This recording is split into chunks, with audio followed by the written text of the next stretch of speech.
पर इन rows and number of columns are same, तो हम बोल सकते हैं कि डिटर्मिनेंट हम किसका निकालेंगे, या तो 2x2 का या 3x3 का, और मैक्सिमम 99.99% क्वेश्चन आपका 2x2 और 3x3 का आता है आपका, ठीक है।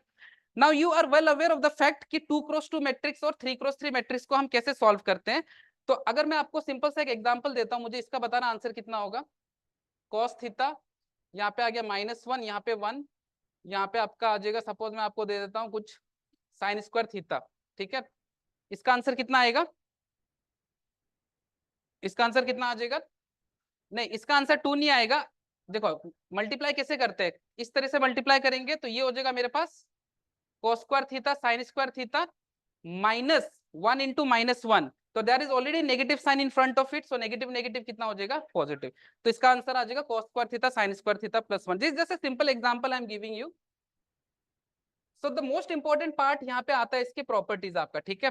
तो अभी क्या ये जरूरी है मैं आपको 2x2 और 3x3 का वापस दोबारा रिपीट कराऊं, सब लोग सॉल्व तो करना आता है आपको, ठीक है। 3x3 भी आता है, 2x2 भी आता है, तो हम सीधा प्रॉपर्टीज पे मूव कर सकते हैं। तो आप लोग यहां से स्टार्ट करो, प्रॉपर्टीज ऑफ डिटर्मिनेंट।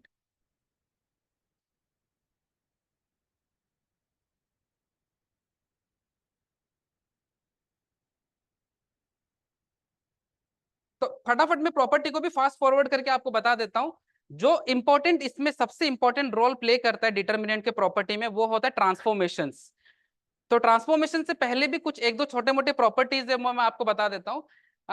सबसे पहले सिंपल से ट्रांसपोज की अगर मैं बात करूं, तो इफ यू टेक किसी डिटर्मिनेंट का, किसी मैट्रिक्स का डिटर्मिनेंट, और या if you take the transpose और फिर उसका डिटर्मिनेंट निकालते हो, तो दोनों का वैल्यू क्या आएगा आपका, सेम। क्योंकि किसी मैट्रिक्स का अगर मैं ट्रांसपोज लेके उसका डिटर्मिनेंट करूं या फिर डायरेक्टली उस मैट्रिक्स का डिटर्मिनेंट करूं, मोर और लेस दोनों का वैल्यू सेम आएगा आपका, ठीक है। The output of a determinant will not change अगर आप उसका ट्रांसपोज भी ले लेते हो तो, ठीक है। चलो सेकंड प्रॉपर्टी क्या बोलता है, अगर सपोज आप किसी भी मैट्रिक्स, किसी भी डिटर्मिनेंट का, जैसे मान लो मेरे पास यहाँ पे कोई डिटर्मिनेंट है, ठीक है, अगर आप इसका किसी एक रो या किसी एक कॉलम को इंटरचेंज करते हो, तो कोई मुझे बताएगा क्या होता है। If I interchange any one of the given row और कॉलम ऑफ ए डिटर्मिनेंट, तो क्या होता है उसके वजह से, एग्जैक्टली हम बाहर एक क्या लगा देते हैं, नेगेटिव सिंबल लगा देते हैं आपका, ठीक है। तो मान लो मैंने किसी एक रो और किसी एक कॉलम को कर दिया, रो 1 और रो 2 को कर दिया आपका, तो ये अगर XYZ हो गया, ये ABC हो गया, ये PQR हो गया, या जो भी था आपका RPQ, तो I will give a negative sine. और अगर मैं 2 बार अगर चेंज कर देता हूं, तो वो नेगेटिव नेगेटिव वापस क्या हो जाएगा आपका, पॉजिटिव हो जाएगा, ठीक है। इसको नहीं लिखने, कोई लिखने की नहीं, इतना कोई इंपॉर्टेंट नहीं है ये। जो नेक्स्ट प्रॉपर्टी है हम लोगों का, दिस इज इंपॉर्टेंट प्रॉपर्टी, कि जैसे आपके पास कोई डिटर्मिनेंट है, मान लो ABC और DEF, कुछ भी ले लेते हैं, GHI। अगर मैं इसमें कोई कांस्टेंट मल्टीप्लाई करता हूं, तो वो कांस्टेंट क्या हर एक एलिमेंट के साथ जाके मल्टीप्लाई होगा, या किसी एक रो या किसी एक कॉलम में होगा, ठीक है। I repeat in English, if I multiply constant in the determinant, that constant will get multiplied with each and every element of the determinant, or with any one row or any one column, with any one row or any one column, it depends upon us कि हम किसके साथ करते हैं आपका, ठीक है। तो मान लो जैसे मैंने पहले वाले रो पे कर दिया, तो ये आ जाएगा K times A, K times B, K times C, और बाकी सारा मेरा क्या हो जाएगा, सेम हो जाएगा आपका, ठीक है। ये भी मत लिखो, कोई जरूरी नहीं है, मैं आपको बता दूंगा क्या लिखना है आपको, ठीक है। अभी लिखना नहीं है, बस देखते रहो आप। अच्छा मुझे एक चीज और बताओ आपका, कि किसी भी डिटर्मिनेंट का अगर कोई भी 2 रो या कोई 2 कॉलम अगर सेम हो जाए, तो उसका वैल्यू क्या होता है, 0। Everybody agree, if any 2 row और any 2 column of a determinant is exactly same, then that determinant का वैल्यू आप डायरेक्टली क्या बोल सकते हो, 0 बोल सकते हो आपका, ठीक है। जैसे फॉर एग्जाम्पल मैंने सपोज आपको एक क्वेश्चन दे दिया यहाँ पे, रुकिए मैं एक बार क्वेश्चन को चेक कर लेता हूँ, तब तक आप चाहे तो ये वाला प्रॉपर्टी को लिख सकते हो, फटाफट नोट कर लो। क्योंकि क्या होता है ना, कि मैट्रिक्स में हम सारे एलिमेंट के साथ मल्टीप्लाई करते हैं, बट डिटर्मिनेंट में किसी एक रो या कॉलम में करते हैं, तो इस कंफ्यूजन को मतलब सही से देखना, कि कहीं गलती से ऐसा नहीं करो कि आप सबके साथ मल्टीप्लाई कर दो आपका, ठीक है। तो चलो इस प्रॉपर्टी को तो लिख सकते हो, फटाफट लिखो, फिर मैं आपको एक क्वेश्चन देता हूँ, ठीक है।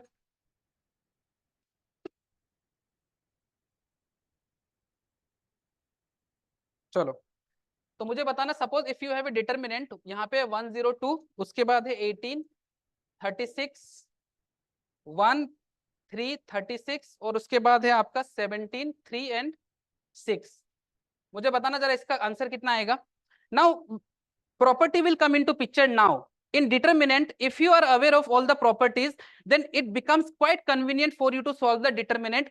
क्योंकि अभी अगर आप सोचोगे कि मैं इस determinant को डायरेक्ट सॉल्व करूं जो अभी तक आप करते आ रहे थे, तो वो बहुत कॉम्प्लेक्स और लेंदी हो जाएगा। मानते हो कि नहीं इस बात को? Do you agree with me? If you start directly solving it, कि आप इस तरह से इसको सॉल्व करना सोचोगे कि 102 कर दूं फिर इसको इसके साथ मल्टीप्लाई कर दूं, तो it will become quite complex. So can anyone tell me what can be done here in the first step? ऊपर से कुछ कॉमन लिया जा सकता है क्या? क्या 6? बहुत बढ़िया। अगर आपने 6 कॉमन ले लिया तो यहाँ पे कितना आ जाएगा 17। 6 यहाँ से कॉमन लिया तो कितना आ जाएगा 3, यहाँ से कितना आ जाएगा 6, और बाकी सारे को आप एज इट इज लिख दो। अब आप मुझे बताओ इंटरेस्टिंगली यहाँ पे क्या हो रहा है, ये रो और ये रो, मतलब row 1 and row 3 is completely same. तो if this two rows are completely same, तो मैं डायरेक्टली बोल सकता हूँ डिटरमिनेंट का वैल्यू 0। तो answer will be how much? 0। तो ये ऑब्जर्वेशन आप लोगों को करना आना चाहिए आपका, ठीक है। अगर आप इस क्वेश्चन को डायरेक्टली करते, if you have tried to attempt this question directly, then close to 2 minute से 2.5 मिनट तो आपको इजीली लगता। जैसे आपने 6 कॉमन लिया, कितना इजी हो गया क्वेश्चन, ठीक है। चलो फटाफट आगे बढ़ते हैं। मेरे को लास्ट लेक्चर मिलता है ना, इसलिए टाइम कम होता है मेरे पास। But the next lecture which I will be taking day after tomorrow will be morning 10 to 12। उसमें और अच्छे से करेंगे आपका, ठीक है। चलो आगे बढ़ते हैं। चलो एक दो प्रॉपर्टी जो बाकी है उसको कर लेते हैं, ठीक है।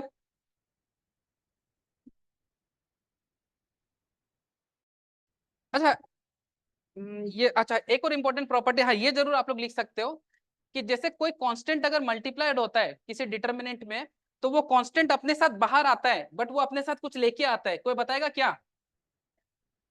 बताओ बताओ। एग्जैक्टली बहुत सारा चीज आप लोगों को पता है, ये के बाहर आएगा बट अपने साथ ऑर्डर लेके आएगा, ठीक है। तो ये हो जाएगा के to the power n determinant of A, और ये एन इज नथिंग बट क्या? ऑर्डर ऑफ मैट्रिक्स, ठीक है।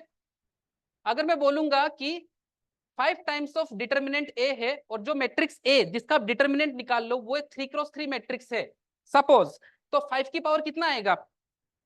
5 की पावर कितना आएगा? 3। तो यह आ जाएगा 5 की power 3 determinant of A. This property is extensively used in finding adjoint. Adjoint के बहुत सारे सवाल में ये वाला प्रॉपर्टी लगेगा आपका, ठीक है।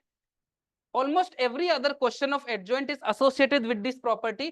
तो इस प्रॉपर्टी को आप चाहे तो लिख सकते हो, ठीक है। This is important property. Now comes the most important part which is called elementary transformation आपका, ठीक है। अब मैं आपको एलिमेंट्री ट्रांसफॉर्मेशन बताता हूं, उसके बाद हम लोग क्वेश्चंस करना स्टार्ट कर सकते हैं। And then you will come to know कि अच्छा अगर हम लोग प्रॉपर्टी लगा के कोई क्वेश्चन को करते हैं तो क्वेश्चन बहुत easily within 90 seconds to 120 seconds हम लोग क्लियर कर सकते हैं आपका।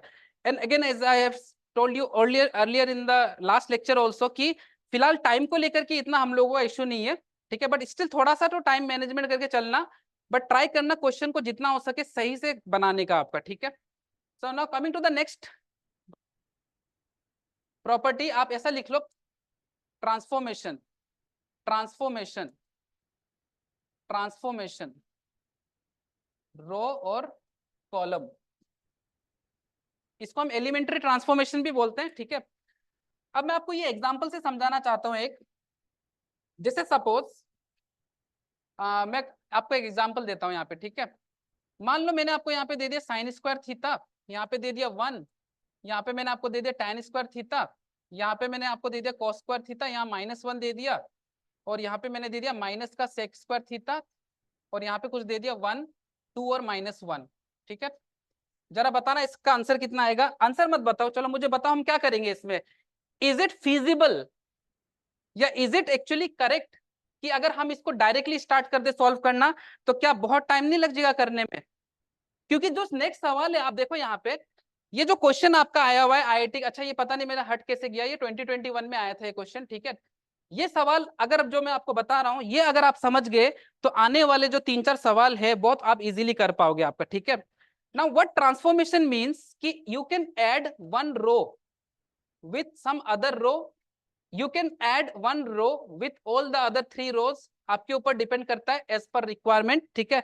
आप चाहो तो किसी कॉलम को मान लो कॉलम 1 को आप कॉलम 1 माइनस कॉलम 2 करना चाहते हो, वो भी आप कर सकते हो। So simultaneously you can transform 2 times in a determinant, उससे डिटर्मिनेंट का वैल्यू को कोई फर्क नहीं पड़ता आपका, ठीक है। चलो मुझे आप इतना बताओ कि ये मान लो मेरा रो 1 है, मानना क्या है, ऑब्वियसली है ही, और this is my row 2। Can anyone tell me कि मैं रो 1 और रो 2 में ऐसा क्या करूं जिससे मेरा ये सवाल इजी बन जाए? एग्जैक्टली हम क्या कर सकते हैं, रो 1 को हम रो 1 प्लस क्या कर देंगे, रो 2, और सब्सिक्वेंटली आप रो 2 को रो 1 प्लस रो 2 भी कर सकते हैं, उससे फर्क नहीं पड़ेगा आपका, ठीक है। बट हम ट्राई करते हैं कि पहला रो अगर हमारा ट्रांसफॉर्मेशन से कुछ इजी बन जाता है तो उसको हम ज्यादा प्रीफरेंस देंगे आपका, ठीक है। तो मुझे बताना, जब मैं इन दोनों को ऐड करूंगा, पहला एलिमेंट क्या आएगा, 1, इतना तो सबको पता चल रहा है। इन दोनों को ऐड करूंगा तो कितना आएगा, 0। इसको ऐड करूंगा तो पता है ना, 10th में पढ़ते थे। अच्छा मैंने उल्टा लिख दिया इसको, मैंने इसको क्या लिख दिया, फॉर्मूला क्या होता है, sec square minus tan square equal to 1। अब मुझे बताओ ये -1 होगा, अच्छा ये 1 होगा या -1 होगा, फिर ये -1 होगा, क्योंकि जैसे अगर मैं इसको ऐड कर देता हूं, सपोज ये हो जाएगा tan square minus sec square. What if I take a minus sine common, so this will give me sec square theta minus tan square theta, correct. Now this is nothing but 1, so this will give me minus का 1। तो इसको हम replace कर देंगे minus का 1 से, बाकी सबको आप एज इट इज रखो, आपका काम बन जाएगा, ठीक है। Now can anyone tell me कि अब हम क्या करें कि और भी इजी बन जाए अपना क्वेश्चन। अभी आपको बस ये समझना है कि हम ट्रांसफॉर्मेशन कैसे लगा रहे हैं। कैन एनीवन टेल मी, क्योंकि क्या होता है कि if you somehow manage to make first row का कोई भी दो एलिमेंट को 0 या 1, तो उससे आपका डिटरमिनेंट का 80% ऑफ द काम वही कंप्लीट हो जाता है आपका, ठीक है। So can I do one more thing here, suppose this is my column 1 and this is my column 3, what if I add both the columns, तो ये 1 और ये -1 कितना हो जाएगा, 0। अग्री करते हो आप लोग, अग्री करते हो, the ones were sitting on the right hand side. अगर मैं कॉलम 1 को कॉलम 1 प्लस कॉलम 2 कर दूं तो 1 - 1 कितना हो जाएगा यहाँ पे, 0, ठीक है। तो अल्टीमेटली मेरा जो डिटर्मिनेंट रहेगा वो क्या रहेगा आपका, मुझे इसका थिकनेस को थोड़ा बढ़ा देता हूँ ना, देखो बताना कितना होगा यहाँ पे, 0। ये कितना आ जाएगा आपका, 0, ठीक है। रिफ्लेक्शन से दिख नहीं रही अच्छे से, -1, और ये बाकी सब मेरा सेम हो गया आपका। तो अभी आप इसको सॉल्व मत करो, आई डोंट वांट कि आप इसको सॉल्व करो, ठीक है। बट मेरा पॉइंट ये है कि आपका अब डिटर्मिनेंट काफी इजी हो गया। अब आपको इसको भी सॉल्व नहीं करना, इसको भी सॉल्व नहीं करना, the only thing you are left to solve is this -1। और इस -1 को सॉल्व कैसे करेंगे, I will ignore this first row and my third column, और इस वाले पार्ट को हम लोग क्या कर देंगे, सॉल्व कर देंगे आपका, ठीक है। Now, if you have understood this simple elementary transformation, now the questions which were asked previously in JEE can easily be solved. बस आप ये चीज ध्यान में रखना कि which transformation will make your question as simple as possible, ठीक है। ट्रांसफॉर्मेशन भी ऐसे लगाओ जिससे आपका क्वेश्चन इजी हो जाए, क्योंकि हमारा पॉइंट क्या है, why are we applying transformation guys, what is the motive behind applying transformations? हमारा मोटिव क्या है, हमारा मोटिव को क्या बोलेंगे हिंदी में, हमारा उद्देश्य क्या है, टू अप्लाई ट्रांसफॉर्मेशन, ताकि हमारा सवाल क्या हो जाए, इजी हो जाए। डायरेक्ट सॉल्व करने में बहुत ज्यादा कॉम्प्लेक्स हो रहा था, ट्रांसफॉर्मेशन लगाएंगे तो इजी हो जाएगा, बस खत्म। अब मैं थोड़ा सा आप लोगों का ट्रिगोनोमेट्री भी चेक करूंगा। तो ये सवाल से स्टार्ट करते हैं, जेई 2021 का क्वेश्चन है। जरा मुझे बताओ, 90 सेकेंड्स दे रहा हूं, इसका आंसर कितना होगा, ठीक है। Okay, don't give me the final answer, at least tell me कि इसके डिटरमिनेंट का फाइनल रिजल्ट क्या आएगा, ठीक है। उसके बाद आपको ट्रिगोनोमेट्री की एक बात मैं बताऊंगा जो शायद आपको सर ने भी बताया, ठीक है, last lecture, last to last lecture जब आप लोगों का हुआ था, ठीक है। तो फटाफट करो, कोई मुझे बताएगा यहाँ पे, सिर्फ इतना बताओ कि पहला स्टेप में क्या ट्रांसफॉर्मेशन लगाए। Guys you can also tell कि what is the first transformation which we can apply here, बस इतना बता दो मुझे। एनीवन, सम ऑफ रोज मतलब कौन सा row, first row and, exactly, if I happen to add my first and second row. अब अच्छा, फर्स्ट एंड सेकंड रो से कोई फायदा नहीं होगा, हाँ। अच्छा मुझे बताओ, अगर मैं फर्स्ट कॉलम और सेकंड कॉलम को ऐड कर दूंगा तो sine square plus cos square create हो रहा है, विच इज व्हाट, 1। यहाँ पे भी sine square plus cos square create हो रहा है, विच इज 1, और यहाँ पे भी sine square plus cos square create हो रहा है, वो कितना हो जाएगा, 1। तो ट्रांसफॉर्मेशन भी ऐसे लगाओ जिससे आपका क्वेश्चन इजी हो जाए। Agree, agree. तो चलो सबसे पहले मुझे बताओ कि let's start with C1 is equal to C1 plus C2। तो क्या मैं इसको डायरेक्टली ऐसा लिख दूं, sin square plus 1 plus cos square. So sin square plus cos square is 1 and 1 plus 1 is how much? 2. अब यहाँ पे आ जाओ, 1 plus sin square plus cos square, ये भी कितना आएगा? 1 plus sin square plus cos square कितना आएगा? 2. Very good. और sin square plus cos square कितना आ जाएगा? 1. अब बाकी को चाहे तो आप फिलहाल एक बार के लिए ऐसे ही लिख दो, ठीक है, don't write as it is. आप अभी ट्रांसफॉर्मेशन नहीं लगाना चाहते हो तो भी चलेगा, but simultaneously you can apply two transformation, ठीक है. अब मुझे बताना नेक्स्ट ट्रांसफॉर्मेशन हम लोग क्या लगाएं ताकि एक ही स्टेप में मेरा आंसर आ जाए आपका. कैन एनीवन टेल मी कि हम और क्या ट्रांसफॉर्मेशन लगाए जिससे मेरा नेक्स्ट स्टेप में मेरा आंसर भी आ जाए? बताओ कौन सा ट्रांसफॉर्मेशन लगाए? First row minus second row. बहुत बढ़िया यार, आप लोगों का आंसर आ रहा है अब, मतलब आपको समझ में आ रहा है. मुझे लगा था आप लोग शाय हो, but now you are also now overcoming this thing which is a very good. अब मुझे बताओ पहला एलिमेंट कितना हुआ? 0. इसको इससे सब्सट्रैक्ट किया तो cos स्क्वायर गया, कितना आया? 1. cos 2x गया, कितना आया? 0. अगर आपने किसी तरह अपना पहला रो को या पहला कॉलम में से दो एलिमेंट को अगर 0 बना दिया, 80% काम आपका वहीं खत्म. बिलीव मी गाइस, 80 to 85% काम आपका खत्म हो गया. अब आप चाहे बाकी सबको एज इट इज लिख दो. अब आपका बस एक ही चीज सॉल्व करना रह गया, इस डिटर्मिनेंट को, ठीक है. तो you have to understand the gravity of the situation here कि हम लोग क्यों ये ट्रांसफॉर्मेशन से लगा रहे हैं, ठीक है. अब मुझे बताओ ये 1 सिर्फ 1 आएगा या -1 आएगा? मैंने क्या बोला था? पहला एलिमेंट पॉजिटिव, फिर सब्सिक्वेंटली नेगेटिव पॉजिटिव, ऐसे चलता है आपका, ठीक है. तो ये आ जाएगा माइनस का cos स्क्वायर एक्स. अच्छा कुछ गलती कर दिया क्या मैंने? नहीं, ठीक है. 2 into sine x, 2 into sine x, 2 sine x, ठीक है, सॉरी 2 साइन एक्स. ये तो पता है ना यार, हम लोगों ने कल भी किया था ये कि जब 1 को करेंगे तो इसको और इसको हटा देंगे. 2 into sine x, 2 sine x minus cos x और कॉस 2x, सॉरी. अच्छा साइन 2x, सॉरी. चलो इसको खोल दो. अब मुझे एक चीज आप लोग बताओ, आप लोगों को याद है कि नहीं? अगर याद नहीं रहा तो उज्जवल सर को फोन करके बताऊंगा कि जो आपने सिखाया था वो स्टूडेंट्स को याद नहीं है. अगर याद है तो पॉजिटिव फीडबैक जाएगा, नहीं तो नेगेटिव. बताओ अगर कोई भी अगर एक्सप्रेशन इस फॉर्म में हो तो इसका मिनिमम और मैक्सिमम वैल्यू कितना होता है? माइनस प्लस, ये होगा माइनस का अंडर रूट ऑफ क्या? ए स्क्वायर प्लस, और ये प्लस का A square plus B square. Tons of times you will be using this expression in different chapters guys, ठीक है. याद रखना plus minus under root of A square plus B square gives you the minimum and the maximum value. अब आप बिना pen लगाए मुझे इस क्वेश्चन का आंसर दोगे. अब इससे ये फर्क नहीं पड़ता गाइस, ठीक है, सॉरी इससे ये फर्क नहीं पड़ेगा कि बीच में प्लस है या माइनस है, ठीक है. अब क्योंकि यहाँ पे बीच में माइनस आ गया तो ये मत सोचना कि मेरा मिनिमम या मैक्सिमम वैल्यू का कंसेप्ट बदल जाएगा. मुझे बताना what is the coefficient of cos 2x? यहाँ पे 1. तो under root of 1 square. What is the coefficient of sin 2x here? अब -2 का स्क्वायर भी क्या होगा? पॉजिटिव 4 ही होगा ना आपका. तो -2 का स्क्वायर कर दो, कोई दिक्कत नहीं है. तो यहाँ पे आंसर कितना आ जाएगा? Under root of 5. तो answer is under root of 5. Easy right? चलो नोट करो इसे फटाफट फटाफट, 60 सेकेंड है आपके पास. 2021 में आया हुआ क्वेश्चन है और IIT एडवांस में आई वुड नॉट से कि ऐसे सवाल डायरेक्टली आएंगे, बट ऐसे सवाल बहुत सारे सवाल के साथ मिक्स करके पूछा जा सकता है आपका, ठीक है. मैच द कॉलम में, कॉम्प्रिहेंसिव बेस्ड क्वेश्चंस में, फिलिंग द ब्लैंक्स में, ठीक है, इंटीजर टाइप क्वेश्चंस में, ऐसे टाइप के क्वेश्चंस को इन्वॉल्व किया जा सकता है आपका, ठीक है. Guys understood? अंडरस्टूड? चलो थैंक यू. आप लोग इधर से आवाज नहीं आ रहा है? आया समझ में? चलो ठीक है. मुझे पता है शाम होते होते थोड़ा एनर्जी लेवल डाउन होता है, बट प्लीज अपने आप को बूस्टअप रखो. कमिश्नर सर ने भी क्या मोटिवेट किया था आप लोगों को कि ये 10 दिन अच्छे से मेहनत करना है अपने को, ठीक है.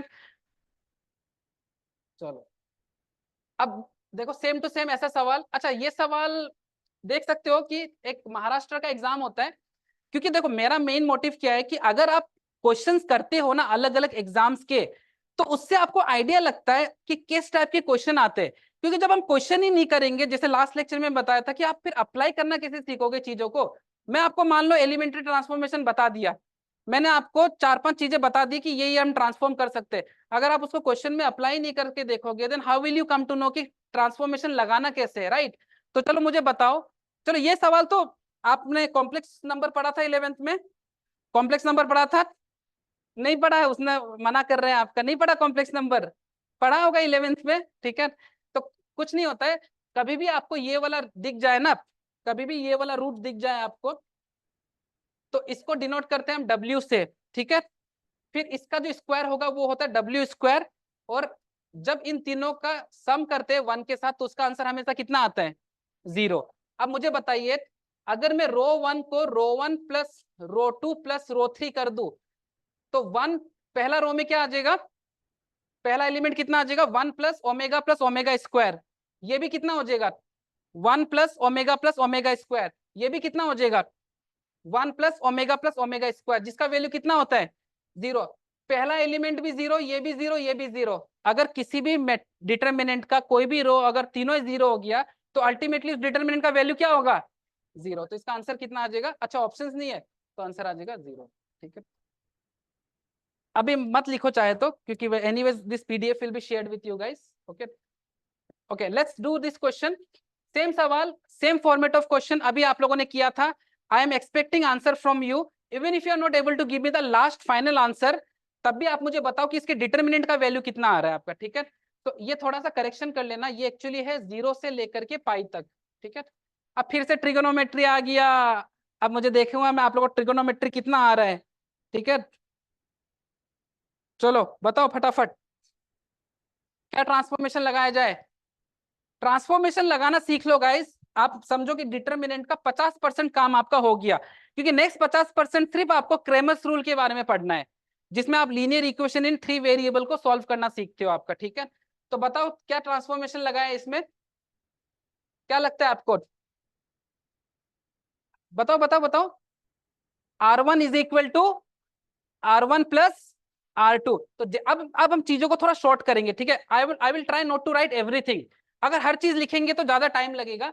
तो जैसे ही आप R1 को R1 प्लस R2 करोगे, अब देखो ये भी 2021 का क्वेश्चन है आपका, तो क्वेश्चन अगर आप जेई का लगाते हो और अगर आपके जेई के प्रीवियस ईयर के क्वेश्चंस बन रहे हैं ना, तो बहुत ज्यादा चांसेस है कि आने वाले क्वेश्चंस भी आपके बनेंगे आपका, ठीक है। चलो तो बताना, सबसे पहला क्या होगा? एलिमेंट 2, फिर क्या होगा? 2, फिर क्या होगा? 1। अच्छा ये सवाल थोड़ा सा पहला वाला क्वेश्चन जैसा लग नहीं रहा है क्या? ये वही है या थोड़ा अलग है? थोड़ा अलग है, क्योंकि इसमें अरेंजमेंट डिफरेंट है और प्लस शायद इसमें पूछा गया चीज भी थोड़ा डिफरेंट है आपका, ठीक है। आपसे इस बार वो नंबर ऑफ सॉल्यूशन पूछ रहा है। अच्छा नहीं, नंबर ऑफ सॉल्यूशन नहीं पूछ रहा है, सॉल्यूशन क्या क्या है वो पूछ रहा है। अच्छा कोई एक और ट्रांसफॉर्मेशन बता दो ना, कौन सा ट्रांसफॉर्मेशन लगाए? हाँ बताओ बताओ। एग्जैक्टली C1 माइनस C2 अगर हम लोग कर देते हैं, सॉरी C1 माइनस C2 अगर हम कर देते हैं C1 को, तो मेरा काम और आसान हो जाएगा। देखो क्या होगा जरा बताना। 0, यहाँ पे कितना होगा? अब ये गलती मत कर देना है, 1 होगा या -1? I have seen many students वो गलती से 1 लिख देते हैं। आप जब इसको इससे सब्सट्रैक्ट करोगे तो cos square x -1 minus cos square x, तो cos square and cos square will subsequently get cancelled and you will be left with -1, ठीक है। +1 मत कर देना, जैसे +1 करोगे पूरा क्वेश्चन गलत हो जाएगा आपका, ठीक है। अच्छा यहाँ कितना आएगा? यहाँ कितना आएगा? अरे 4 times sign 2x, 4 times sign 2x का डिफरेंस कितना? 0। बस बाकी को सबको एज इट इज लिख दो आप। और जो क्वेश्चंस मैंने उठाया है उससे आपके 11th के भी कहीं नहीं तो कहीं कनेक्टेड टॉपिक्स है, ठीक है। तो आप लोगों का इनडायरेक्टली 11th की भी चीजें रिवीजन हो रहा है, ये भी समझना आप लोग, ठीक है। चलो ये इक्वल टू 0 आ गया। अब आप लोग मुझे एक और चीज बताओ, इज इट ऑलवेज नेसेसरी कि आप रो वाइज ही डिटरमिनेंट को सॉल्व करो? मैंने लास्ट लेक्चर में क्या बताया था कि आपके ऊपर डिपेंड करता है कि आप रो वाइज सॉल्व कर रहे हो या column wise. It totally depends upon you कि you want to solve a determinant row wise or column wise. Now it will be convenient for me to solve the determinant using row wise or column wise. बताओ column wise करना, क्योंकि column में एक यहाँ पे 0 create हो गया, यहाँ पे भी 0 क्रिएट हो गया, बस ये 1 को -1 को पकड़ के करना है आपका। जब -1 को पकड़ेंगे तो you will ignore this row and this column. जरा बताना आउटपुट कितना आ रहा है, जरा बताना आउटपुट कितना आ रहा है, हाँ बताओ फटाफट करते हैं। देखो ये नेगेटिव नेगेटिव क्या हो जाएगा? पॉजिटिव, ठीक है। तो 1 को तो इग्नोर करो, तो 2 इंटू, यहाँ पे देखो 2 इंटू 1 प्लस 4 साइन 2x, तो यह आ जाएगा 2 प्लस 8 साइन 2x, ठीक है। तो this will give me 2 plus 8 sine 2x, फिर करेंगे 4 साइन 2x को 1 से, तो आ जाएगा माइनस का 4 साइन 2x इक्वल टू 0। ठीक है, अच्छा मुझे बताना इसका इसका आउटपुट कितना आया, 2 plus 4 sign 2x equal to 0। कोई मुझे बताएगा साइन 2x का वैल्यू कितना आएगा? Can anyone tell me what is the value of sine 2x from here? फटाफट फास्ट, कितना आएगा? साइन 2x का वैल्यू कितना आ जाएगा? ये -2 गया, +2 गया, राइट हैंड साइड पे बचा -2, -2 divide by 4, what is -2 divide by 4? Minus का हाफ। अब यहां से चालू होता है ट्रिगोनोमेट्री। नाउ डिटरमिनेंट का काम खत्म, अब चालू होता है ट्रिगो आपका। ठीक है, अब मुझे बताओ कि अगर आपके पास साइन 2x इक्वल टू -12 आया है तो कौन कौन से सॉल्यूशंस यहाँ पे सेटिस्फाई करेगा आपका? ठीक है, अच्छा इस पे तो नहीं दिख रहा है, इस पे तो दिख रहा है ना पूरा क्वेश्चन। बताओ जरा क्या होगा। अब यहाँ पे थोड़ा सा ट्रिगो मैं आपको सिखाता हूँ, ठीक है, क्योंकि कम टाइम में सर ने आपको जो बताया होगा उसमें सब कुछ कवर नहीं हुआ पाया होगा। ठीक है, जो मैं आपको मैट्रिक्स एंड डिटरमिनेंट्स पढ़ाऊंगा उसमें एक दो चीजें छूट सकता है आपका, डेट इज टोटली कन्वीनियंट आपका। ठीक है, तो अब साइन 2x अगर -12 आ गया तो थोड़ा सा ट्रिगो मैं आपको बता रहा हूं। अगर मेरा पहला क्वाड्रेंट अगर थीटा होता है तो नेक्स्ट क्वाड्रेंट हमेशा कितना होता है? Pi minus theta. Third quadrant क्या होता है? Pi plus theta. और फोर्थ क्वाड्रेंट क्या होता है आपका? 2 पाई माइनस थीटा। अब मुझे बताओ, आपके पास साइन 2x का वैल्यू आया है माइनस का हाफ। ठीक है, आराम आराम से देखो, बस मुझे इतना बताओ कि साइन कौन कौन से क्वाड्रेंट में नेगेटिव होता है? एएसटीसी रूल, एएसटीसी रूल, ऑल स्कूल क्या था वो, क्या था ऑल? ठीक है, मैंने तो ऐसे याद किया, Assam state transport corporation, Assam state transport corporation. ठीक है, जैसे भी याद रखो, totally up to you. But tell me one thing, क्योंकि मैं असम से हूं तो मैंने थोड़ा देखा कि थोड़ा प्रेफरेंस देना चाहिए ना, राइट? चलो, तो अगर साइन 2x -12 हुआ तो मतलब साइन कहाँ कहाँ पे नेगेटिव है? थर्ड एंड फोर्थ में तो हो गया। और साइन हाफ कहाँ पे होता है? कौन से एंगल पे होता है? 30 डिग्री। और 30 डिग्री को अगर रेडियन में लिखना है तो कितना लिख सकते हैं? पाई/6। तो मतलब इससे मुझे पता चल गया कि 2x का वैल्यू मेरा पाई/6 होता है, लेकिन वो तब होता है जब वो फर्स्ट क्वाड्रेंट में होता है आपका। ठीक है, अब क्योंकि हमें थर्ड क्वाड्रेंट में लेना है और फोर्थ क्वाड्रेंट में लेना है, तो सबसे पहले पाई/6 प्लस कितना कर देंगे? पाई/6 प्लस कितना कर देंगे? पाई। या एक काम करो, इसको ऐसा लिख लो, ज्यादा इजी होगा, पाई प्लस पाई/6 लिख लो तो लर्न करने में इजी होगा आपका। अच्छा, पाई प्लस पाई/6 कितना होगा गाइस? 7 पाई/6। तो x कितना आ गया? 7 पाई/12। कोई ऑप्शन दिख रहा है क्या? कोई ऑप्शन दिख रहा है क्या? अब यहाँ पे अगर सपोज आपके एक ही ऑप्शन में 7 पाई/6 अगर होता तो आप नेक्स्ट को सॉल्व ही नहीं करते, टिक करके आगे बढ़ जाता। बट आई कैन सी 2 7 पाई/6 in option number C and D. तो let's solve the another case also, क्या बड़ा बात है। अब मुझे बताओ, फोर्थ क्वाड्रेंट के लिए मैं क्या लूंगा? 2 पाई माइनस कितना? पाई/6, खत्म। And what is 2 pi minus पाई/6? 7 पाई/6 और 11 पाई/6। यस, 11 पाई/6। अब शायद आपको आंसर दिख चुका है, x का वैल्यू कितना आ गया आपका? 11 पाई/12। Which option is correct? कौन सा ऑप्शन करेक्ट है आपका? 7 पाई/12 एंड 11 पाई/12, ऑप्शन नंबर डी। IIT 2021 का क्वेश्चन है। तो देखो, ट्रांसफॉर्मेशन अगर आपको लगाना आ गया तो डिफिकल्ट से डिफिकल्ट क्वेश्चन को भी बहुत इजी बनाया जा सकता है आपका। ठीक है, so the main motive behind teaching you this transformation, की ट्रांसफॉर्मेशन से आप डिटरमिनेंट का क्वेश्चन को भी इजीली सॉल्व कर दिया और एट द सेम टाइम आपने ट्रिगो का भी कंसेप्ट लगा लिया आपका। ठीक है, तो इसको आप अगर नोट करना चाहते हो तो करो, नहीं तो ये पीडीएफ आपको शेयर करा दिया जाएगा, आप बाद में भी कर सकते हो आपका। ठीक है, तो ये चीज ध्यान में रखना है, तो ट्रिगो का। और ये तो जो सॉल्यूशन आया ये तो आपको पिक्चर क्लियर ही है कैसे आया। ठीक है, चलो आगे बढ़ते हैं। अब आ जाते हैं यहाँ पे। Now this question is the mixture of determinant and matrix. अब मुझे बताओ, ये सिंबल किसका है? ये वाला सिंबल किसका है?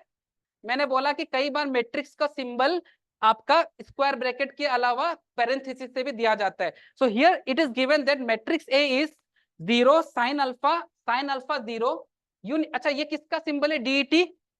डिटरमिनेंट को कई बार शॉर्ट में डीईटी भी लिखते हैं आपका। तो you are suppose to find the value of A square minus half of I, और उसको फिर आप 0 के बराबर रख देना। तो आपको पहला काम है मैट्रिक्स का ए स्क्वायर निकालना। तो क्या आप लोग को मैट्रिक्स से मल्टीप्लाई करना नहीं आता? लास्ट लेक्चर में सीखा था। तो चलो बताओ, फटाफट आंसर बताओ। आपको 60 सेकंड्स दे रहा हूं मैं, फटाफट करो, फटाफट फटाफट एवरीबॉडी।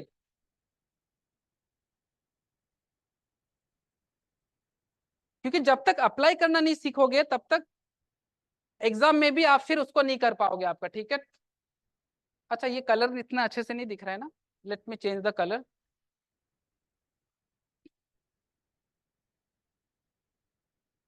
फटाफट फास्ट, एक कंपटीशन होना चाहिए अपने अंदर ही सब में, ठीक है। हाँ इस चारों में से कौन सा ऑप्शन आ रहा है, देखो देखो जीरो के बराबर रखो और देखो कि कौन सा वैल्यू आ रहा है। अगर जैसे सपोज साइन समथिंग √3/2 आ गया, तो अगर साइन √3/2 आ गया मतलब थीटा कितना होगा 60 डिग्री, π/3, मतलब एग्जांपल दे रहा हूं। तो आपको देखना है कि जो साइन का अल्फा का वैल्यू किसी एक स्टैंडर्ड वैल्यू के बराबर आएगा, और उसको देख लो कौन सा एंगल का वैल्यू है, π/2 है, π/3 है, π/4 है या π/6 है, ठीक है। चलो स्टार्ट करते हैं। सबसे पहले तो हम मैट्रिक्स को सॉल्व कर लेते हैं, ठीक है। और ये मैट्रिक्स भी बहुत आसान है सॉल्व करना।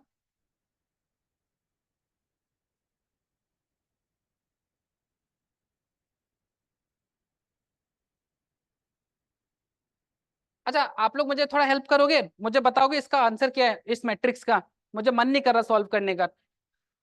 साइन स्क्वायर अल्फा, देखो कैसे, 0 × 0 0, फटाफट करते हैं। Sine alpha into sine alpha, sign square alpha, ठीक है। अच्छा 0 × 0 0, sine alpha into 0 0, sine alpha into 0 0, 0 into sine alpha 0, sine alpha into sine alpha, sign square alpha, ठीक है। अरे यार ये बोर्ड क्यों काम नहीं कर रहा अच्छे से। चलो अब हमें क्या करना है, a² minus 2 times of I, अच्छा half of I, half of I को लिख लेते हैं हाफ, 0 0 हाफ। क्या मैं ऐसे लिख सकता हूँ, क्योंकि आइडेंटिटी मैट्रिक्स के साथ अगर हाफ मल्टीप्लाई हो रहा है तो हाफ को अंदर भेज देते हैं, ठीक है। अच्छा a² को मैं डायरेक्ट रिप्लेस कर देता हूँ हमने जो भी फाइंड किया, ठीक है। ज्यादा लिखेंगे ज्यादा टाइम कंज्यूम होगा। ये आ जाएगा मेरा sign square alpha 0 0 sign square alpha, ठीक है। मुझे बताना जरा इसको ऐड करके कितना आएगा, सब्सट्रैक्ट करके। तो ये मेरे पास आ गया sign square alpha minus half, ये आ गया 0, ये आ गया 0, और ये आ जाएगा मेरे पास sine square alpha minus half. अब इसको किसके साथ कंपेयर करना है, इसका डिटर्मिनेंट का वैल्यू मेरा किसके बराबर आ रहा है, 0 के बराबर। अब मुझे एक चीज बताइए कि आपको 2 × 2 डिटर्मिनेंट सॉल्व करना नहीं आता, 2 × 2 डिटर्मिनेंट सॉल्व कैसे करेंगे, this into this minus 0 × 0 is 0 only, तो this into this will give you how much, बताओ। अगर आप इसको और इसको अगर मल्टीप्लाई करोगे तो ये आ जाएगा कितना, sign square alpha minus half का होल स्क्वायर, और ये किसके बराबर है 0। अब अगर ये स्क्वायर को हटाओगे, square root of 0 is what 0 only, तो this will ultimately give you sine square alpha equal to half. और जब स्क्वायर हटता है तो सामने क्या लगता है, जब स्क्वायर हटता है तो सामने क्या लगता है स्क्वायर रूट। और अगर साइन अल्फा आपका 1/√2 के बराबर है, तो 1/√2 कब होता है साइन, 60 बोल रहा है कितना 45, 45 मतलब π/4, ठीक है। तो मेरा आंसर कितना आ जाएगा π/4। ये मुझे पता नहीं आज कैसे हट गया, यहाँ पे मैंने सारा डेट वेट भी लिखा था लास्ट, कल कल के लेक्चर में तो आ रहा था ना ये सारा डेट। चलो कोई दिक्कत नहीं है, ठीक है। आई थिंक ये 2022 में आया था आपका, कुछ अलाइनमेंट बिगड़ गया होगा, कोई ना। चलो आगे बढ़ते हैं। अच्छा एक सवाल मुझे आप लोगों को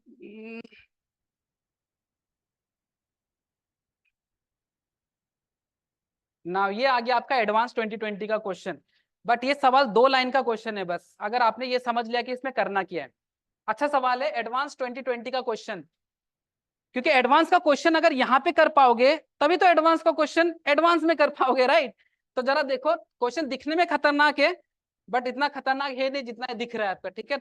nothing appears what it seems to be, एक बोलते हैं ना डायलॉग है, ठीक है। और मैंने आप लोगों को कल क्या बताया था कि एडवांस के क्वेश्चन दिखने में भयंकर होते हैं बट वो इतना भयंकर होता नहीं है। And the motive behind making such A paper इसकी 50% स्टूडेंट तो वहीं से मतलब क्या हो जाते हैं, फ्यूज हो जाते हैं बस just looking at the question paper. तो आपको उस चीज से तो ओवरकम हो जाना है कि देख के आपको नहीं घबराना है, अच्छे से पढ़ो, अच्छे से एनालाइज करो, क्योंकि questions of advance will be of multiple concept.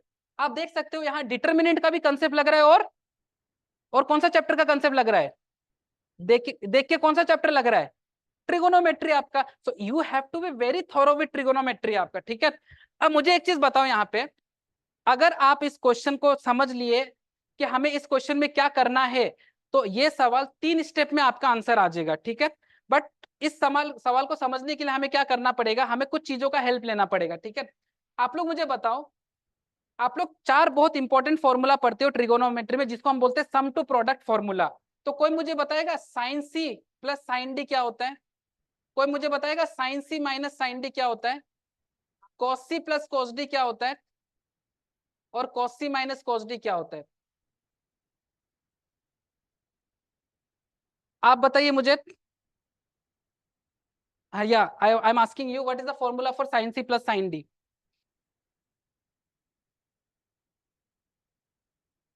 Very good, C minus D by two. चलो ये फॉर्मूला ना थोड़ा कंफ्यूजिंग होता है, तो मैं आपको एक ट्रिक सिखाता हूँ इस फॉर्मूले को लर्न करने के लिए, ठीक है? From this side can you tell me what is the formula of cos c plus cos d? या the one who is sitting in the front, या प्लीज।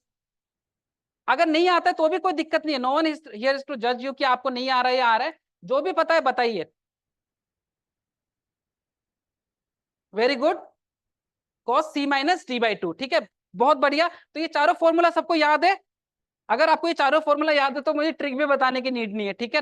चलो आगे बढ़ते हैं। आपको बस यहाँ पे ये करना है क्या? अच्छा बता दूं? नहीं नहीं, ऐसा कोई ट्रिक नहीं है, ठीक है? देखो होता क्या है, सब में टू आता है, सब में टू आता है। ऐसा ये कोई ट्रिक हुआ क्या सर? ठीक है, अच्छा मुझे बताओ, सब में C plus D by two आता है, सब में C minus D by two आता है, ठीक है? याद करना, मैं आपको एक ट्रूथ टेबल सिखा रहा हूँ, उसके मदद से आप इसको इसको हमेशा कभी नहीं भूलोगे। इसके बाद आता है C plus D by two C माइ। अच्छा एक चीज बस ध्यान में रखना कि लास्ट वाले फॉर्मूले में बाहर क्या आ जाता है, एक नेगेटिव साइन आपका, ठीक है? आपको ट्रूथ टेबल याद करना है और मेरे साथ चार बार मंत्र की तरह बोलना है, sine cos cos sine cos cos sine sine. बोलो, जोर से बोलो। नहीं मैंने बोला जोर से बोलो, आप बोलो जय माता दी, ठीक है? But sine cos cos sine cos cos sine sine, बस आज के बाद नहीं भूलोगे, ठीक है? एक और इंटरेस्टिंग चीज सिखा रहा हूँ, ये फॉर्मूला भी बहुत यूजफुल का है, बट ये बहुत लोग भूलते हैं। मुझे बताओ साइन थ्री थीटा का फॉर्मूला क्या होता है? ठीक है, ये होता है आज। अब कंफ्यूजन, बहुत लोग बोल रहे हैं फोर से स्टार्ट कर रहा है, कोई थ्री से स्टार्ट कर रहा है। मैं आपको इसका ट्रिक बताता हूँ याद करने का, क्योंकि अगर ये याद हो गया तो आपको cos थ्री थीटा भी याद हो जाएगा। आप देखो कैसे इसको याद करना है। किसी को पता है सेवन का क्यूब कितना होता है? 312 बोल रहा है, सेवन का क्यूब कितना होता है? एक काम करना, आज अपने हॉस्टल रूम में सबसे पहले तो 30 तक का स्क्वायर, ठीक है, सब छोड़ो, एडवांस का पेपर सब छोड़ो, जितना भी पेपर, 30 तक का स्क्वायर और एटलीस्ट 20 तक का क्यूब याद कर लेना। ये छोटी छोटी बातें बहुत हेल्प करेगा आपको, ठीक है? अच्छा मुझे बताओ सेवन का क्यूब कितना होता है? 343। अगर आपको सेवन का क्यूब याद है तो ये ट्रिक भी आप यहाँ लगा सकते हो, 343 आज के बाद कभी नहीं भूलोगे। आप मुझे भूल जाओगे लेकिन ये नहीं भूलोगे आपका, ठीक है? अब अगर मैं आपसे cos थ्री थीटा पूछूंगा तो आप डेफिनेटली मुझे बता पाओगे कि cos थ्री थीटा में हम बस स्वैप कर देते हैं, ये फोर साइन फोर को इधर लाएंगे और थ्री को इधर ले आएंगे, और साइन किससे रिप्लेस हो जाएगा? cos से। तो ये बन जाएगा 4 cos cube theta minus 3 cos theta आपका, ठीक है? बट फिलहाल हम ट्रिगो नहीं पढ़ रहे हैं, हम पढ़ रहे हैं डिटर्मिनेंट्स। तो वापस आ जाते हैं सवाल पे। ये सवाल पे अगर आपको बस एक काम करना है कि अगर आपने कॉलम टू को, अगर आपने कॉलम टू को column two plus column three कर दिया, दो स्टेप में आंसर आ जाएगा। करो, मैंने आपको हिंट दे दिया, कॉलम टू को column three, column two plus column three करो तो फॉर्मूला बनेगा sine C plus sine D, cos C plus cos D, sine C plus sine D. Formula लगाओ, आपको पता लग जाएगा कि आपका आंसर क्या है। सबसे पहले इन दोनों को प्लस करो। अब थोड़ा सा लेंदी तो होगा, मैं एकदम नहीं बोल रहा हूं कि बिल्कुल ही नहीं होगा, आफ्टर ऑल एडवांस का क्वेश्चन है, ठीक है? Sine theta minus 2 pi by 3। चलो देखो यहाँ पे ध्यान से, पूरा पूरा पूरा लिखना नहीं है, sine C plus sine D, इस पूरे को सी की तरह ट्रीट करो और इस पूरे को डी की तरह ट्रीट करो, ठीक है? ठीक है, ध्यान से देखो, 2 times of sine C plus D by two, जब इन दोनों को ऐड करेंगे तो 2 पाई बाई 3 कैंसिल हो जाएगा, और थीटा प्लस थीटा कितना होगा? 2 थीटा। वो इवेंचुअली 2 के साथ डिवाइड होगा, तो यहाँ पे अल्टीमेटली बचेगा क्या? थीटा, बस। और आ जाएगा मेरा कॉस। अब जब कॉस करोगे तो सी माइनस डी करोगे, तो इस बार थीटा क्या हो जाएगा? जब सी माइनस डी बाई डी करोगे तो थीटा कैंसिल हो जाएगा, और 2 पाई बाई 3 और 2 पाई बाई 3 ऐड होगा या सब्सट्रैक्ट होगा? ऐड होगा, क्योंकि नेगेटिव नेगेटिव क्या हो जाएगा आपका? पॉजिटिव। तो 2 पाई बाई 3 और 2 पाई बाई 3 का एडिशन कितना होता है? 4 पाई बाई 3। और 4 पाई बाई 3 को आप फिर से कुछ किसी से डिवाइड करोगे क्या? किससे डिवाइड करोगे? 2 से, तो अल्टीमेटली कितना आ जाएगा मेरे पास 2π/3। अच्छा, कोई मुझे बताएगा cos 2π/3 मतलब 120 डिग्री, cos 120 डिग्री का वैल्यू बताना कितना होगा, कितना होगा? माइनस माइनस वन बाई, नहीं √3, माइनस का कितना होगा 1/2। अब अगर मैं माइनस का 1/2 यहाँ पे डालूंगा तो मेरा, मुझे बताओ कि मेरा cos 120 डिग्री अगर माइनस का 1/2 है, तो क्या मैं यहाँ पे इसको हटा के डायरेक्टली माइनस का 1/2 लिख दूं? क्या मैं डायरेक्टली यहाँ पे माइनस का 1/2 लिख दूं? तो यहाँ पे मेरे पास आ जाएगा माइनस का 1/2। ठीक है, अब ये 2 से ये 2 कट गया, तो अल्टीमेटली मेरे पास जो बचेगा वो आएगा साइन थीटा, और यहाँ पे आ जाएगा मेरे पास माइनस का साइन थीटा। ठीक है, अब मुझे आप बताओ कि इस दोनों को ऐड करो। ठीक है, अच्छा मुझे एक और चीज बताओ, यहाँ पे ये वाला अगर साइन 2 थीटा है, तो इन दोनों को भी जब ऐड करेंगे तो आपको क्या लगता है क्या आएगा? जैसे आपने इसको ऐड किया था तो आपके पास आया साइन थीटा, ध्यान से, सॉरी क्या आया, ध्यान से देखो, when you have added this two elements you got minus का sine theta. What about if I add this two, क्या लगता है क्या आना चाहिए? माइनस का साइन 2 थीटा। बस खत्म, आपको इस तरह से दिमाग लगाना है ताकि आप अपना वहां पे टाइम भी बचा सको। तो मेरे पास यहाँ पे अल्टीमेटली कितना आ जाएगा, यहाँ पे मेरे पास, इसको मैं चेंज नहीं कर रहा हूँ, यहाँ पे मेरे पास आ जाएगा माइनस का 2 साइन 2 थीटा, और यहाँ पे है साइन 2 थीटा। ठीक है, और यहाँ पे है मेरे पास कॉस थीटा। अब आपको क्या लगता है इन दोनों का एडिशन करने से कितना आएगा? इन दोनों को ऐड करके देखो जरा, cos थीटा प्लस π/2π/3 और प्लस cos थीटा माइनस 2π/3, इसका कितना आएगा जरा चेक करना, चेक करो इसका, cos theta plus 2π/3 plus cos theta minus 2π/3। Board को क्या हो गया? हाँ, फॉर्मूला बताना क्या था, sine cos, cos sine, cos cos, sine sine, तो ये कौन सा वाला है? कॉस वाला आपका। ठीक है, तो आ जाएगा 2 कॉस। हाँ, जब दोनों को ऐड करेंगे तो वही वाला बात आ गया, 2π/3 will get cancelled, theta plus theta will give you 2 theta, और 2 थीटा को 2 से डिवाइड करेंगे तो कितना आ जाएगा? Cos theta. अब मुझे बताओ, जब आप यहाँ पे कॉस इन दोनों का सब्सट्रैक्शन करोगे तो इस बार थीटा और थीटा क्या हो जाएगा? कैंसिल, एंड 2π/3 एंड 2π/3 ऐड होके क्या देगा? 4π/3, और वो 4π/3 2 से जब डिवाइड होगा तो क्या देगा? 2π/3, और 2π/3 को हम कितना लिख सकते हैं? 120 degree. Can anyone tell me what is the value of cos 120 degree? Minus का हाफ। और अगर मैं यहाँ पे माइनस का हाफ डालूंगा तो मेरे पास यहाँ पे बचेगा क्या? माइनस का cos थीटा। अब मैं जैसे ही यहाँ पे माइनस का cos थीटा डालूंगा, अब मुझे आप चीज एक बताओ, एक छोटा सा ट्रांसफॉर्मेशन लगाते ही आपको अपना आंसर दिख जाएगा कि चारों में से कौन सा ऑप्शन आएगा। मुझे बस इतना बताओ कि इनमें मैं क्या ट्रांसफॉर्मेशन लगाऊं? दोनों को क्या कर दे? ऐड कर दे। As soon as I add row 1 and row 2, this will become how much? 0। This will become how much? 0। This will become how much? और किसी भी डिटर्मिनेंट का कोई भी रो या कॉलम अगर 0 हो जाए तो उसका आंसर हमेशा कितना होता है? एडवांस 2020 आपका। ठीक, बस फटाफट नोट करो, मेरे पास बहुत सारे चीजें आपको कराने के लिए, बट कोई थोड़ा सा टाइम का कमी है।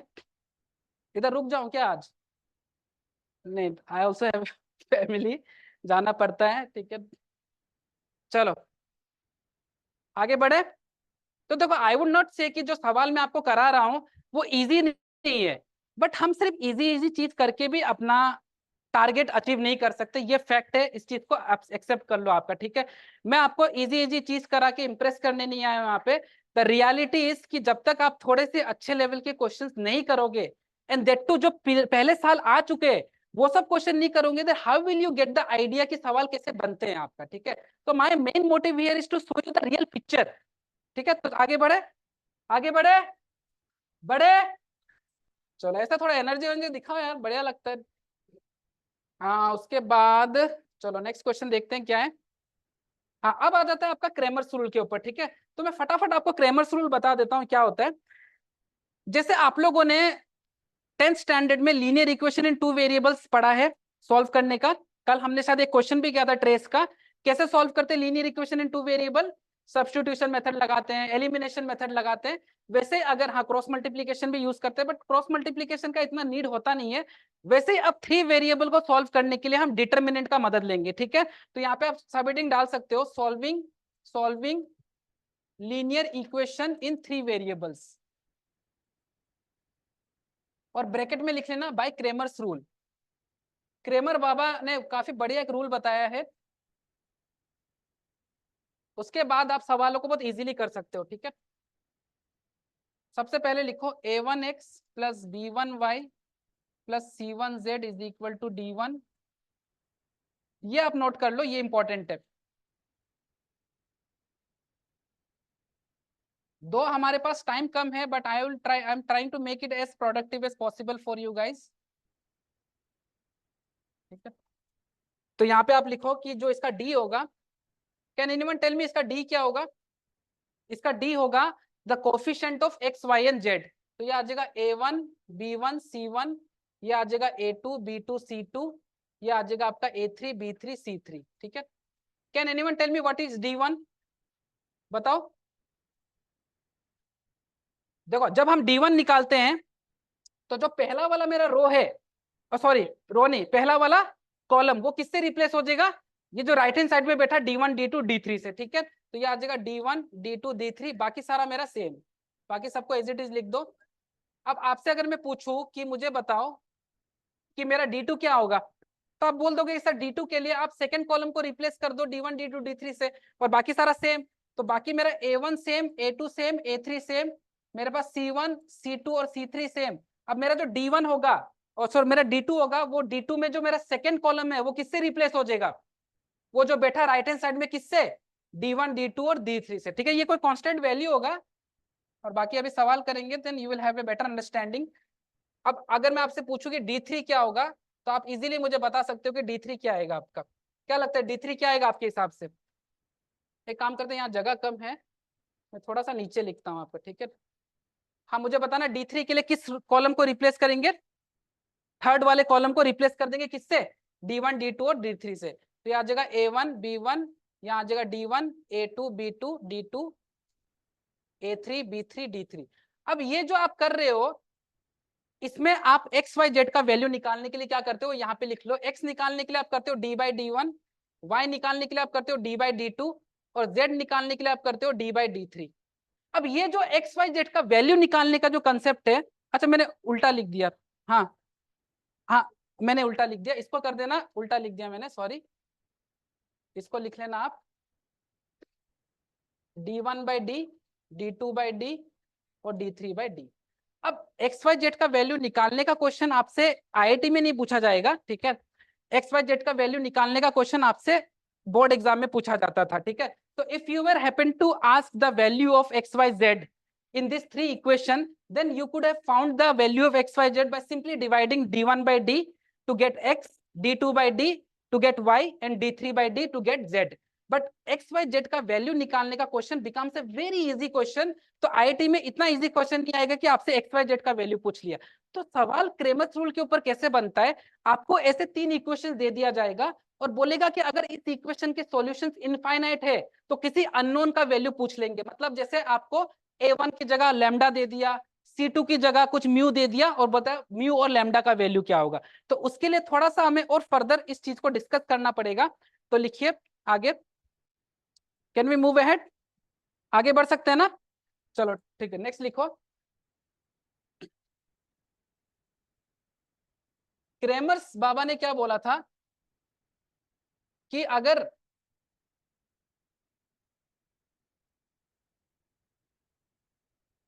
d नॉट इक्वल टू 0 है तो यूनिक सॉल्यूशन होगा, ठीक है। अगर d नॉट इक्वल टू 0 है तो क्या होगा?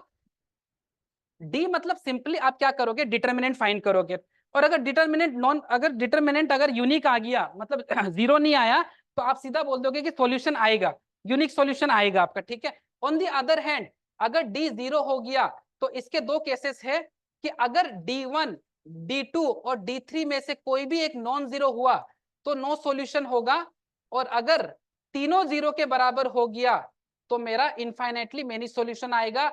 अगर इतना सा इंफॉर्मेशन पता है तो अभी आप नेक्स्ट आईआईटी के दो क्वेश्चंस बहुत इजीली कर सकोगे, provided that you are comfortable in finding a 3x3 determinant की वैल्यू, ठीक है।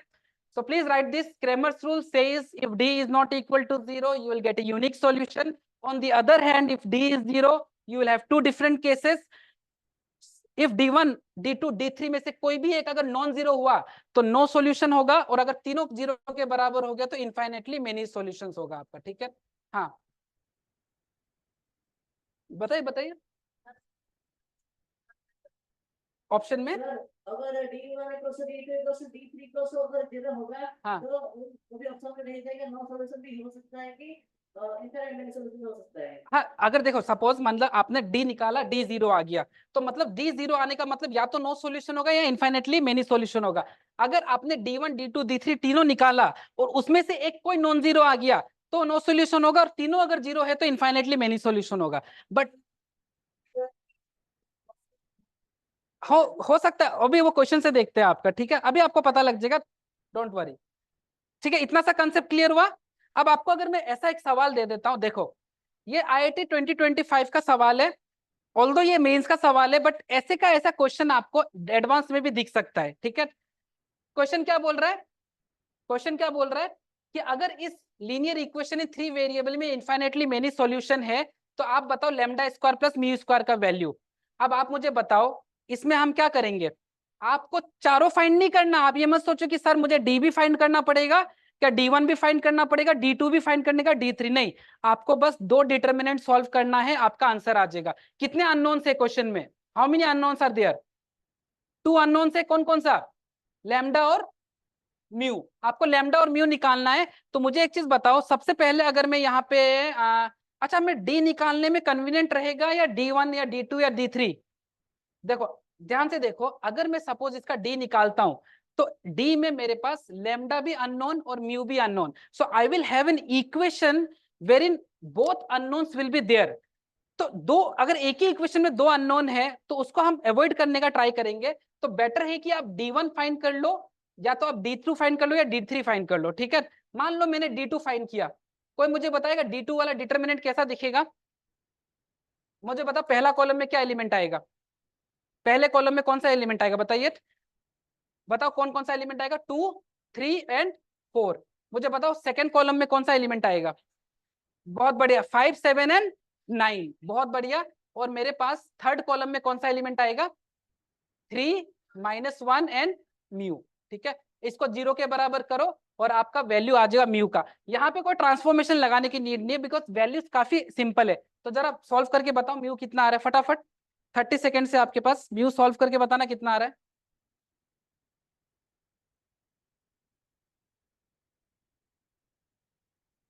Tell me what is the value of mu here. और साथ में मैं यहाँ पे लिख देता हूँ D3, अगर मैं D3 निकालू तो भी मेरा काम बन जाएगा। हाँ D3 कितना होगा वो भी लिख देता हूँ, वो तो खैर आप लोगों को पता ही है।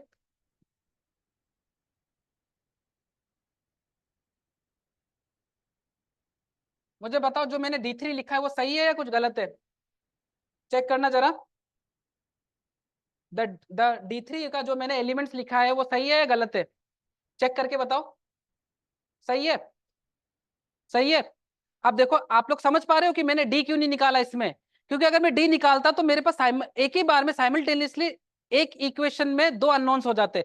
अब ये निकालने की वजह से इससे मेरे पास डायरेक्टली म्यू आ जाएगा एंड इससे मेरे पास डायरेक्टली लैम्डा आ जाएगा आपका। ठीक है, तो बड़ा बताना म्यू का वैल्यू कितना है।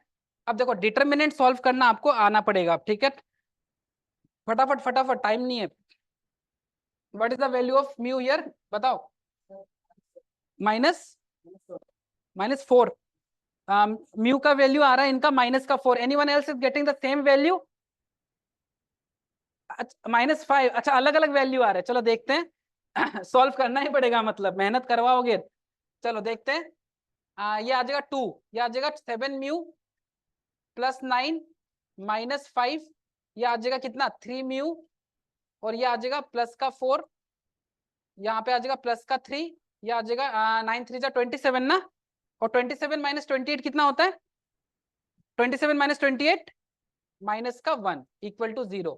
चलो आ जाओ इधर, 7 2 14 म्यू, और यहाँ पे 15 म्यू, 14 म्यू में से 15 म्यू गया, कितना बचा, माइनस का म्यू। ठीक है, डायरेक्ट डायरेक्ट करो ना, क्यों इतना लेंथी करना। 9 2 18 -5 × 4 माइनस का 20, प्लस का 18 माइनस का 20 कितना, प्लस का 18 माइनस का 20 कितना, -2, और -2 -3 कितना, -5। तो बस सही बोल रहे थे आप लोगों ने, सही बोला, आंसर म्यू का कितना आ जाएगा म्यू का वैल्यू कितना आ जाएगा -5, म्यू का वैल्यू आ जाएगा, नहीं -5 है +5 नहीं -5, ठीक है। तो म्यू का वैल्यू आ गया -5। कोई मुझे बताएगा लैम्डा का वैल्यू कितना आ रहा है? हाँ बताओ लैम्डा का वैल्यू कितना आ रहा है? -1। इज एवरीबडी गेटिंग लैम्डा का वैल्यू -1? बताओ, इधर इधर फाइंड नहीं कर रहा है, जल्दी करो, ट्रेन छूट जाएगी। फटाफट बताओ लैम्डा का value, anyone from the centre, lambda का वैल्यू कितना आ रहा है? -1 आ रहा है इधर लेफ्ट हैंड साइड पे। ज्ञान योद्धा ज्ञानदीप बताओ जल्दी, ये भी सॉल्व करवाओगे मतलब ना, मेरे से भी मेहनत करवा लो, एक काम करो, चलो करते हैं इसको।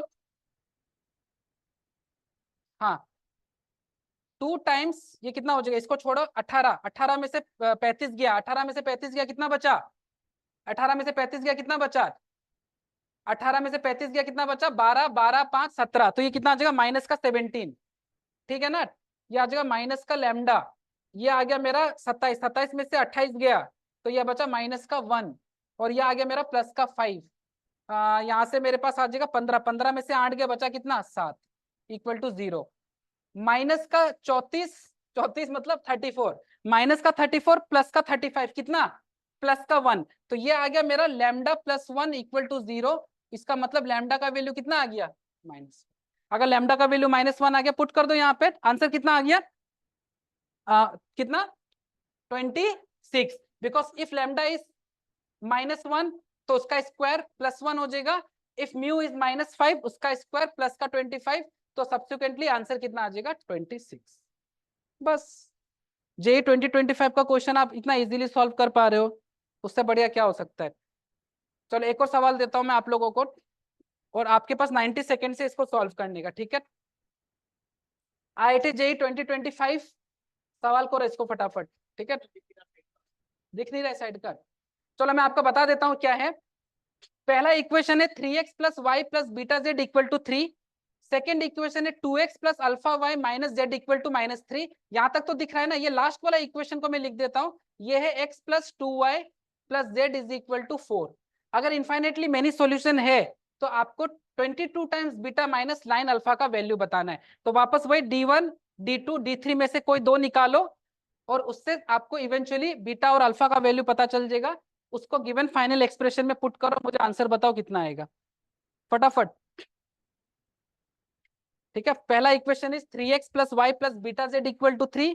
Second equation is 2x + α y - z = -3 and x + 2y + z = 4।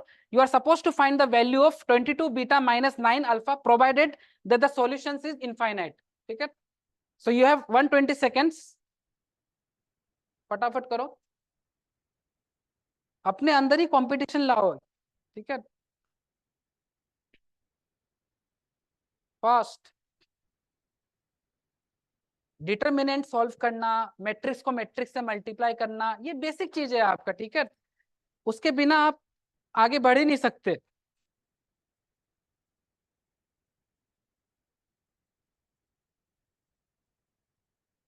Come on guys,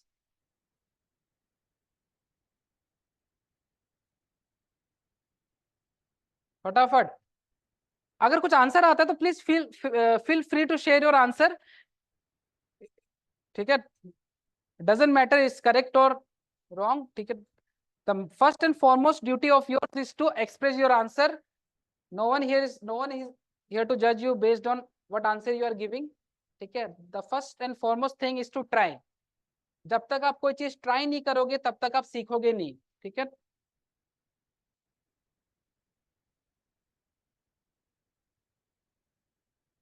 क्योंकि believe me guys, Cramer's rule से ये सिंपल सिंपल सवाल आपके आईआईटी एडवांस में भी आ सकते हैं आपका, ठीक है।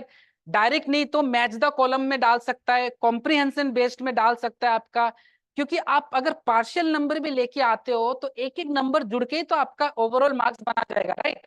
अगर आप पार्शियल मार्क्स लेके आ रहे हो, मैच द कॉलम में आप अगर करेक्ट करके आ रहे हो तो भी आपका काम बन जाएगा, ठीक है।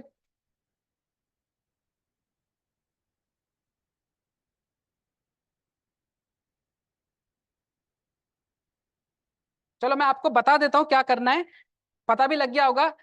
डी फाइंड करने की जरूरत नहीं, एक काम करते हैं D2 फाइंड कर ले क्या, कर ले क्या सर जिसे बोलते हैं बीटा, यहाँ पे आ जाएगा 2। अच्छा नहीं D2 कर रहे हैं ना, सॉरी, तो D2 करेंगे तो फिर उसको रिप्लेस करना पड़ेगा ना। एक काम करो, जब D2 करते हो ना तो इसको तो पूरा लिख ही लो, अब बाकी को आप उतार दो एज इट इज, ठीक है। ये आ जाएगा बीटा और ये आ जाएगा -1 और ये आ जाएगा 1, इसको 0 के बराबर कर दो तो बीटा का वैल्यू आ गया, ठीक है। अब आप बताओ कि अगर मुझे क्या निकालना है, अगर मुझे निकालना है अल्फा, तो मैं एक काम करता हूं, इस बार रिप्लेस कर देता हूं किसको, D1 भी कर सकते हैं, ठीक है, D1 कर लो, नहीं D1 नहीं करेंगे, D1 करने से फिर लैम्डा और बीटा, अल्फा और बीटा दोनों आ जाएगा। एक काम करते हैं D3 कर लेते हैं, तो अगर मैं D3 करूंगा तो 3 -3 और 4 को तो लिख दो D3 की जगह पे, और बाकी को आप एज इट इज उतार दो, 3 3, और फिर मेरे पास कितना आ जाएगा यहाँ पे, 3 3 नहीं आएगा, 3 1 आएगा, सॉरी, यहाँ पे कितना आ जाएगा, आप लोगों को करना है, ये मैं नहीं करके दूंगा आप लोगों को, ठीक है। यहाँ पे आ जाएगा 3 1, यहाँ पे कितना आ जाएगा आपका 2 अल्फा, और यहाँ पे कितना आ जाएगा 1 2, अब इससे आपका अल्फा आ गया। तो खामखा अगर आप डी फाइंड करते तो भी you would have got your answer, but in that case the calculation would have been become a little bit lengthier which could subsequently consume 30 to 40 extra seconds of yours, ठीक है। तो थोड़ा बहुत time भी बचाना जरूरी है, क्योंकि क्या होता है कोई क्वेश्चन में टाइम ज्यादा इन्वेस्ट करना पड़ जाता है, 15-15 मिनट तक भी एक क्वेश्चन में इन्वेस्ट करना पड़ जाता है एडवांस के, तो वो टाइम आप कहाँ से बचाओगे, जब आप सिंपल सिंपल चीजों को थोड़ा सा फास्ट करके आगे बढ़ जाओगे आपका, ठीक है। तो इसको प्लीज सॉल्व कर लेना, इसका आंसर की मेरे पास, चलो कोई दिक्कत नहीं है, मैं ग्रुप में शेयर कर दूंगा, आप इसका अल्फा और बीटा का वैल्यू देख लेना कितना आ रहा है, कोई किसी का आया तो बताओ, कुछ आएगा बीटा अल्फा, बीटा कितना आ रहा है 2, और अल्फा कितना आ रहा है, कितना आ रहा है, बताओ बताओ, 20 29/2, अच्छा मतलब जो अल्फा का वैल्यू आ रहा है वो फ्रैक्शन में आ रहा है, चेक करना, तो मुझे भी इतना पता नहीं, सॉल्व करना पड़ेगा। हाँ बताओ बताओ, खड़ा होके बता दो, अल्फा की वैल्यू आ रहा है -19/9, हाँ अल्फा की वैल्यू -19/9 आ सकता है, क्योंकि 9 और 9 क्या हो जाएगा, कैंसिल हो जाएगा, हाँ, और बीटा की बीटा की वैल्यू 6 हाँ 6/11 भी आ सकता है, क्योंकि 6/11 जब आप वहां पे पुट करोगे तो 22 और 11 वो एक दूसरे को कैंसिल कर देंगे, तो आई थिंक इनका जो आया है वो करेक्ट है आपका, ठीक है।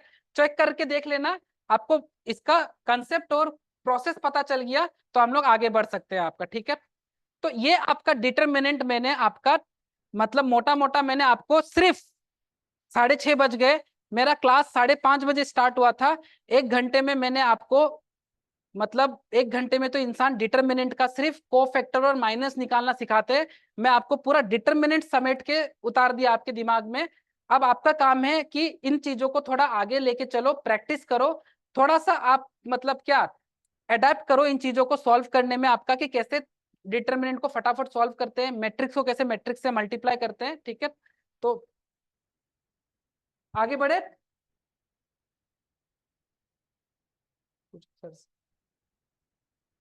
ठीक है।